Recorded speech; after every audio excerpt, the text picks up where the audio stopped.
안녕하세요. 최범균입니다. 엑셀러레이트, 빌딩 앤 스케일링, 쭈쭈쭈쭈. 바로 요 지금 왼쪽에 있는 저 책에 보면 지속적 전달에 대한 내용이 나오는데 그 지속적 전달로 성과를 높이는 것에 대한 그 내용을 한번 좀 공유해 보려고 합니다. 더 자세한 내용은 저 책을 참고하시면 되고요. 웨스트럼이란 분이 조직 문화를 세 가지로 이제 분류를 했는데 병리적, 관료적, 생산적 이렇게 세 가지로 분류를 했어요.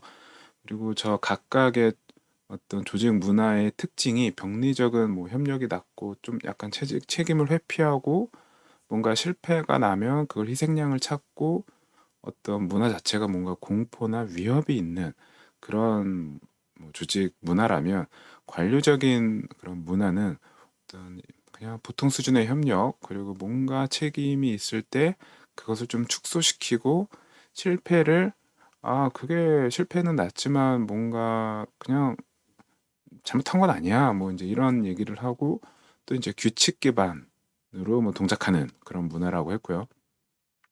생산적인 문화 이쪽은 이제 협력을 굉장히 잘하고 뭔가 위험이 있을 때 그걸 공유하고 실패가 나면 그것을 연구하고 조사해서 다시 그런 실패가 일어나지 않도록 뭔가 조치를 취하고 뭔가 임무, 어떤 목표에 초점을 맞추는 이제 그런 문화라고 이렇게 세 가지를 이제 정리를 했고 그럼 이 중에 생산적인 문화가 상대적으로 이제 좋은 결과를 내는 이제 그런 문화일 가능성이 높겠죠.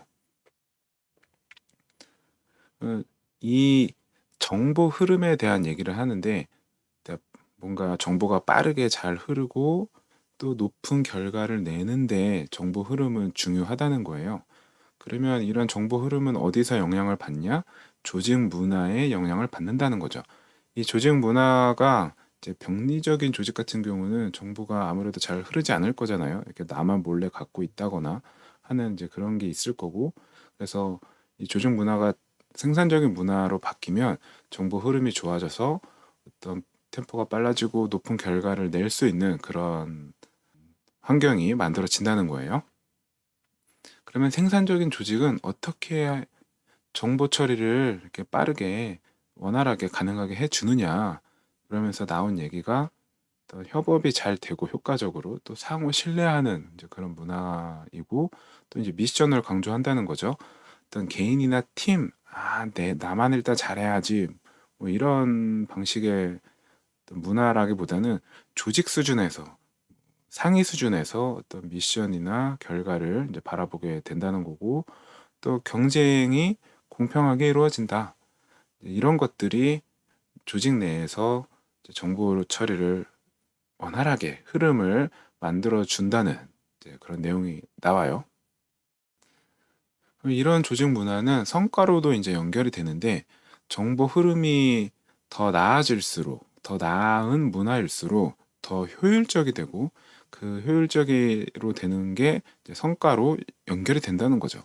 그래서 이 조직 문화는 크게 두 가지 쪽으로 성과를 내는 데 도움이 되는데 소프트웨어 전달, 그러니까 우리가 뭔가 개발한 결과물을 고객이나 어떤 소프트웨어로 이렇게 출시하는 그런 쪽으로 이제 더 성과를 잘 낼 수 있게 만들어 준다는 거고 또 하나는 어떤 조직의 성과 조직의 성과라고 하면 주로 이제 수익이나 이런 거겠죠.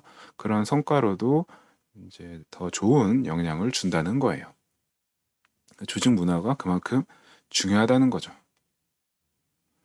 그런데 이런 조직 문화를 이제 변경하려면 어떻게 해야 하냐라고 하면서 문화를 변경하는 것은 사람의 생각을 바꾸려고 한다고 되는 게 이제 아니다라는 내용이 나와요. 그쵸? 사람한테 너 바꿔야지, 바뀌어야지, 네가 바뀌어야지 뭐 이런 식으로 한다고 바뀌진 않잖아요. 대신에 어떤 사람들이 행동하는 방식, 하는 것, 그것을 먼저 이제 변경해야 한다는 거예요. 그러면 뭘 바꿔야 되냐? 그 행동하는 방식, 하는 것을 뭘 바꿔야 되냐? 하면서 이제 언급한 게 두 가지인데, 하나는 지속적 전달, 컨티뉴어스 딜리버리고 또 하나는 린 관리예요. 이 중에서 오늘은 이제 지속적 전달에 대한 내용을 좀 해보려고 합니다. 이제 책에 나오는 내용을 이제 좀 약간 요약해서 이제 전달하는 거예요. 지속적 전달은 그 변경을 안전하고 빠르고 또 계속해서 사용자에게 제공할 수 있는 그런 어떤 능력, 역량의 집합이라고 일단 표현을 했고, AWS 그 문서에 보면 프로덕션에 릴리즈하기 위한 코드 변경이 자동으로 준비되는 소프트웨어 개발 방식이라고 이렇게 이런 문구가 있더라고요. 하여튼 뭔가 변경을 했을 때 그것을 빠르게 고객한테 이제 제공할 수 있는 그런 능력이 이제 지속적 전달인 거죠. 컨티뉴어스 딜리버리인 거예요. 그러면 이 지속적 전달이라는 것은 왜 하느냐? 그 이면에 있는 이제 본질적인 게 뭐냐 하면서 5개의 핵심 원칙을 말하고 있는데, 하나는 빌드 품질이에요. 이슈를 빠르게 발견하고 그리고 비용이 적게 들 때 즉시 해결할 수 있게 해준다는 거죠. 이게 지속적으로 뭔가 전달하지 않고 한 방에 모아서 몇 달 뒤에 한다든가 하면 문제를 빨리 발견하지 못하고, 그러면은 조기에 발견할 때보다 뒤에 발견할 때 아무래도 뭔가 수정이 더 많이 발생한다거나 혹은 그 변경 비용을 분석하는 비용이 많이 들어가게 될 거잖아요. 그래서 이 지속적 전달의 어떤 본질적인 내용 중에 하나는 이제 빌드 품질에 있다는 거고, 또 작은 묶음, 이제 스몰 배치라고 표현되어 있는데, 이를 작은 덩어리로 이렇게 나누면 빨리 제공할 수 있겠죠. 큰 거보다 작은 거를 더 빨리 제공할 수 있잖아요. 그러면 피드백을 그만큼 더 빨리 얻을 수 이제 있다는 거예요. 그래서 부하가 좀 생기지만 더 큰 이득이 생긴다는 거예요. 아무래도 어떤 것도 제공하지 못하는 것보다 뭐라도 제공하는 게 더 나은 거니까요. 그래서 이 지속적인 전달은 소프트웨어 전달 프로세스의 어떤 경제성을 이제 바꿔서 개별 변경을 반영하는 비용을 이제 낮춰주는 그런 효과가 있다고 합니다. 또 반복된 일은 이제 컴퓨터가 하고 사람은 이제 문제 해결에 초점을 맞춘다는 거죠. 이 지속적 전달이 되려면 뭔가 이렇게 전달까지 중간중간에 이루어지는 모든 과정을 사람이 아니라 기계가 하도록 만들어야 될 거잖아요. 그래서 이제 반복된 일은 컴퓨터가, 사람은 문제 해결을, 뭐 이런 원칙도 일종의 이제 지속적 전달에 내포되어 있는 본질이라는 거죠. 그리고 이제 지속적인 개선 추구인데, 이것은 이제 항상 더 나아지기 위해 뭐 노력해야 한다. 뭐 이런 내용이고, 또 이제 책임 공유, 모두의 책임, 뭐 이런 건데, 이 지속적 전달에 이제 숨어 있는 것 중에는 또 이제 책임을 모두가 공유한다. 그런 것도 있다고 합니다. 이 지속적인 전달이 잘 되면 뭘 얻을 수 있냐? 그러면서 이제 4가지를 말해줬는데, 소프트웨어를 전달하는 성과, 결과가 이제 좋아진다는 거예요. 리드 타임, 뭔가 요청이 들어와서 그 변경을 고객한테 제공하기까지 걸리는 시간, 그런 시간을 이제 낮춰주고, 또 배포 빈도가 이제 더 높아지겠죠. 그리고 복구 시간도 짧아지는 그런 어떤 소프트웨어를 전달하는 데 있어서 성과 지표가 이제 높아진다는 거고요. 그다음에 변경이 실패하는, 그뭐 에러가 난다든가 버그가 발생한다든가 이런 것들에 대한 실패율이 낮아진다는 거예요. 그래서 제 작업이 감소하게 되고요. 또 지속적 전달을 통해서 생산적인 문화가 바뀌는데 이제 일조를 한다는 거고, 또 개인 입장에서는 조직하고의 강한 어떤 일체감 같은 것을 느낄 수 있는 그런 어떤 동력 중에 하나라고 합니다. 그리고 이제 개발에 대한 어떤 지속성을 증진시켜 주는데, 일단 이 지속적 전달이 잘 되면 배포하는 고통이 이제 되겠죠. 그러니까 우리 이제 사람의 어떤 그 배포하는 과정에서 오는 그 두려움 이런 게 굉장히 좀 크잖아요, 개발자들은. 그런데 이제 그런 것을 확실하게 이제 줄여주는 그런 효과가 있고, 또 어떤 팀 차원에서의 번아웃도 이제 감소된다는 거예요. 이 배포가 고통이 아니니까 이제 번아웃도 줄겠죠. 또 이제 근무 시간에 자유롭게 배포할 수 있고 언제든 배포할 수 있고 뭐 이제 이런 것들이 마련이 되면 팀 번아웃, 굉장히 지치는 그런 상황이 이제 감소된다는 거예요. 이렇게 이제 지속적 전달, 컨티뉴어스 딜리버리가 잘 돼서 소프트웨어를 전달하는 그런 성과, 퍼포먼스가 이제 증가하게 되면 이게 또 품질로도 연결이 된다고 합니다. 그래서 품질이 이제 좋아진다는 거죠. 이 소프트웨어 전달 성과가 올라가면 어떤 재작업이나 계획이 없던 일을 하는 비율이 감소된다고 해요. 뭐 재작업 계획이 없던 일, 예를 들면 긴급 배포, 패치, 버그 수정 이제 이런 것들일 텐데 그런 것을 하는 비율이 감소하게 되고 새 작업에 더 많은 시간을 이제 투입할 수 있게 된다고 합니다. 그러니까 즉 더 많은 결과물을 낼 수 있는 거겠죠.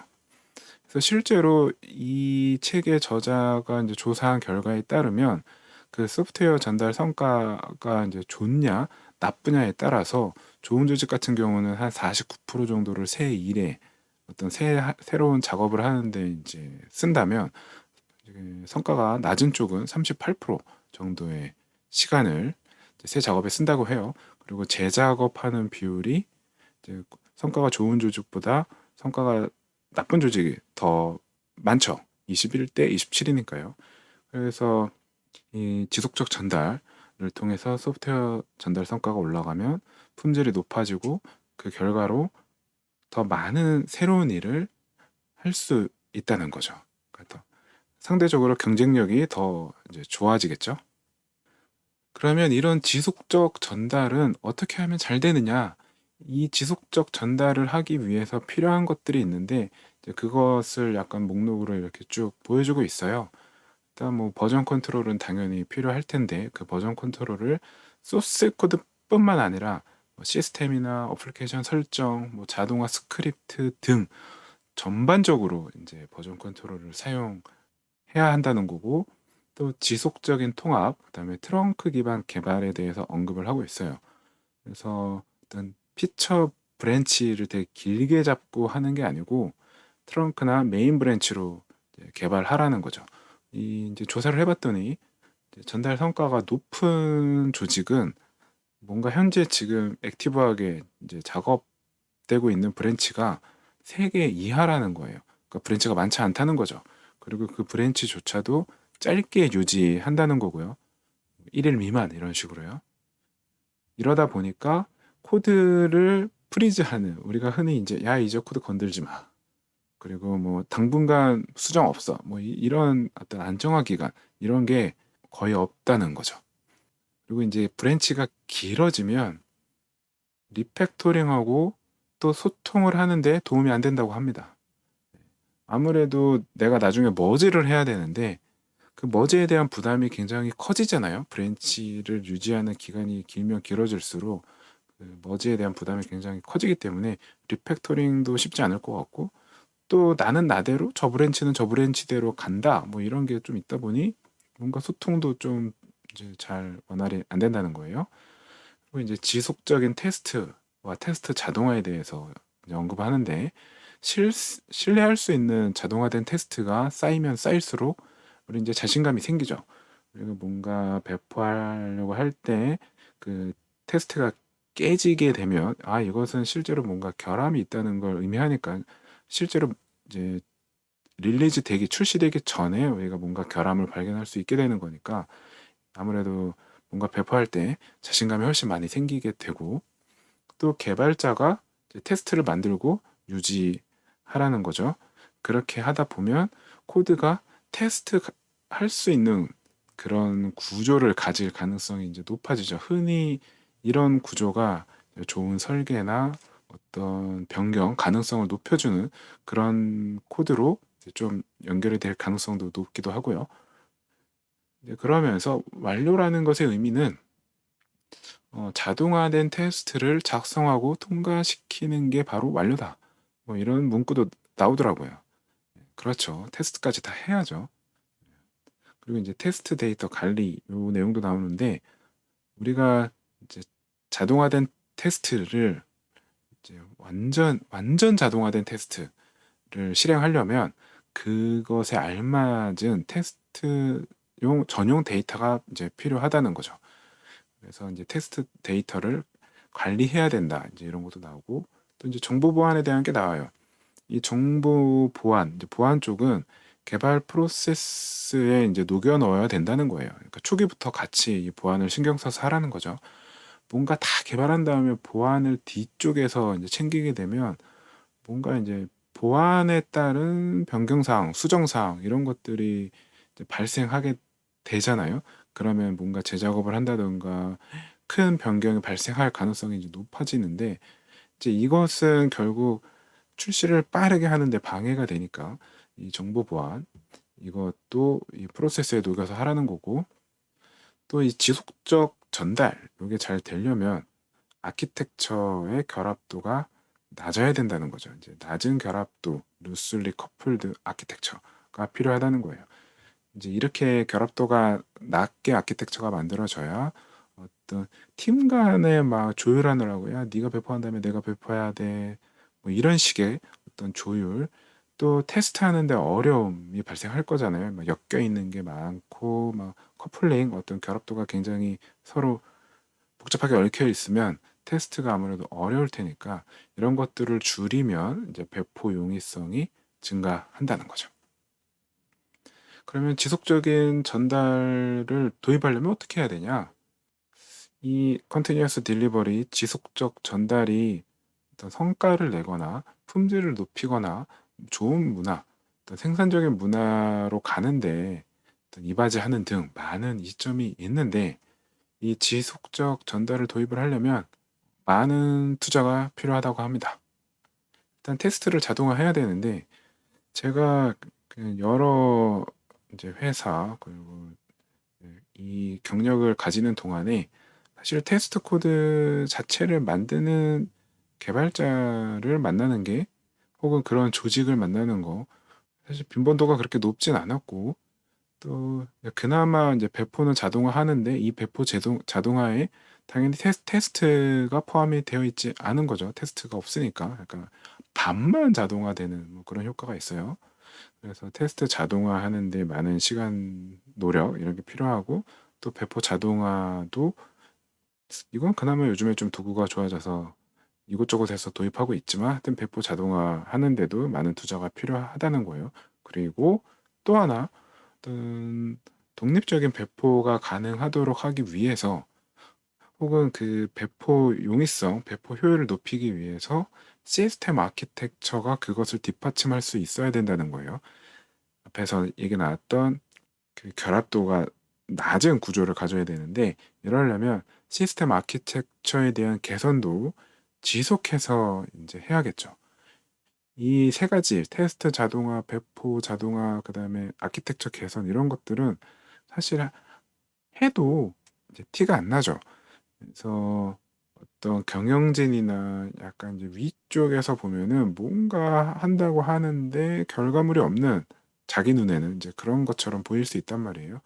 그래서 이런 어떤 다양한 설득도 필요하고 실제로 저것을 하는 동안에 개발자들의 시간이 많이 이제 투입이 되니까 결과적으로 많은 투자가 필요합니다.